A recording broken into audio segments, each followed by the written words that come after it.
খুব সহজে সিম্পলভাবে একটা রান্না।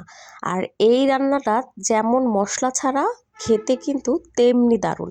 আর আজকে যে রান্নাটা করেছি এইটা কিন্তু বেশি একটা খরচও হয় না। এই একটা রান্না দিয়েই সারা দিন আপনারা খেতে পারবেন আর সবাই খাবে খুব তৃপ্তি করে। তো আপনাদের কার কার কাছে এই টাইপের রান্না পছন্দ সেটা কিন্তু অবশ্যই জানাবেন। আর আমি নিয়ে নিয়েছিলাম সাথে একটু বোম্বাই মরিচ। এত ঘ্রাণ আর এত মজা, যদি না খান তাহলে কিন্তু খুব ভালো একটা রান্না মিস করে যাবেন। আর এইটা দেখতে যেমন লোভনীয়, খেতেও কিন্তু অসাধারণ। বাচ্চা থেকে বড় সবাই এই রান্নাটা পছন্দ করবে। আর এইটা এখনও যদি না করে খান তাহলে চটজলদি তৈরি করে ফেলুন। তো চলেন রেসিপি শুরু করি। প্রথমেই আমি তেল দিয়ে নিয়েছি কড়াইতে। এখন দিয়ে দিলাম হচ্ছে গিয়ে পেঁয়াজ।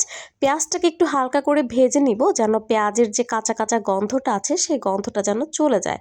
পেঁয়াজটাকে একটু হালকা হালকা ভাজা ভাজা করে নিতে হবে, তাহলে দেখা যায় যে রান্নার স্বাদটা কিন্তু খুব সুন্দর আসে। তা আমি এটাকে একটু ভাজা ভাজা করে নিচ্ছি। তা আমার পেঁয়াজটা কিন্তু ভাজা ভাজা হয়ে গিয়েছে। এখন হচ্ছে গিয়ে দিব সেই স্পেশাল জিনিস, সেটা হচ্ছে গিয়ে পেঁয়াজকলি। আর এখন কিন্তু শীতের সময় প্রচুর পেঁয়াজকলি পাওয়া যায় আর এটার দামও কিন্তু খুব কম। তা আমি এই পেঁয়াজকলিটা দিয়ে দিলাম। এখন দিয়ে দিব হচ্ছে গিয়ে পরিমাণ মতো হলুদ গুঁড়া, পরিমাণ মতো মরিচের গুঁড়া, ঝালটা আপনারা আপনাদের পছন্দ মতো দিবেন। দিয়ে দিলাম হচ্ছে গিয়ে স্বাদ মতো লবণ। এখন এইটাকে আমি খুব সুন্দর করে একদম নেড়ে চেড়ে মিশিয়ে নিব। আর আমি কিন্তু এখানে কোনো প্রকার পানি দিব না, কারণ দেখা যায় যে এই পেঁয়াজকলি থেকেই কিন্তু পানি উঠবে। আর এইটাকে কিন্তু হাই হিটে রান্না করবেন, তাহলে দেখা যাবে যে পেঁয়াজকলির যে কালারটা আছে সেই কালারটা কিন্তু খুব সুন্দর থাকবে। আর ঢাকনা দিয়ে ঢেকে রান্না করবেন না, এতে কিন্তু কালারটা নষ্ট হয়ে যাবে। তো আমার পেঁয়াজকলিটা যখন 50% মতো সিদ্ধ হয়ে যাবে তখন আমি দিয়ে দিলাম এখানে কিছুটা টমেটো। টমেটোটা দিয়ে আমি খুব ভালো করে নেড়েচেড়ে মিশিয়ে নিয়েছি।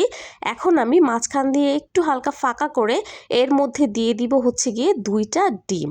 তো ডিমটা দিলে কিন্তু এটা খেতে অনেক মজা হয়। আর এটার কিন্তু একটা ভর্তার রেসিপিও আমার চ্যানেলে আছে, পেঁয়াজকলির ভর্তা, সেটাও কিন্তু আপনারা দেখে দিবেন। তো এই যে ডিমের উপরে আমি একটু সামান্য লবণ দিয়ে দিলাম। লবণ দিয়ে সম্পূর্ণ সবজিটাকে দিয়ে এটা ঢেকে দিয়েছি যেন একটু সেদ্ধ হয়ে যায় ডিমটা। তো হয়ে যাওয়ার পরে আমি এখন এই ডিমটাকে খুব সুন্দর করে ভেঙে একদম নেড়ে চেড়ে মিশিয়ে ডিমটাকে একদম ভাজা ভাজা করে নিব যেন ঝরঝরে হয়ে যায়।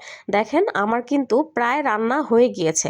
এখন আমি দিয়ে দিলাম হচ্ছে গিয়ে পরিমাণ মতো ধনিয়া পাতা, কারণ ধনিয়া পাতা না দিলে আসলে রান্নার স্বাদটাই মনে হয় ঠিক থাকে না, এই জন্য। আর আমার ধনিয়া পাতা খেতে অনেক ভালো লাগে, তাই আমি সব রান্নাতেই ধনিয়া পাতা মোটামুটি ব্যবহার করি। তো আমি ধনিয়া পাতা দিয়ে দিলাম। এখন দেখেন আমার রান্না কিন্তু সম্পূর্ণ রেডি। এখন এটা আপনারা গরম গরম ভাত, রুটি, পরোটা অথবা খিচুড়ি, যেটাই হোক না কেন, সকালে অথবা বিকেলে বা সারাদিনের জন্য এই একটা রান্না করলেই কিন্তু আপনার আর কিচ্ছু লাগবে না।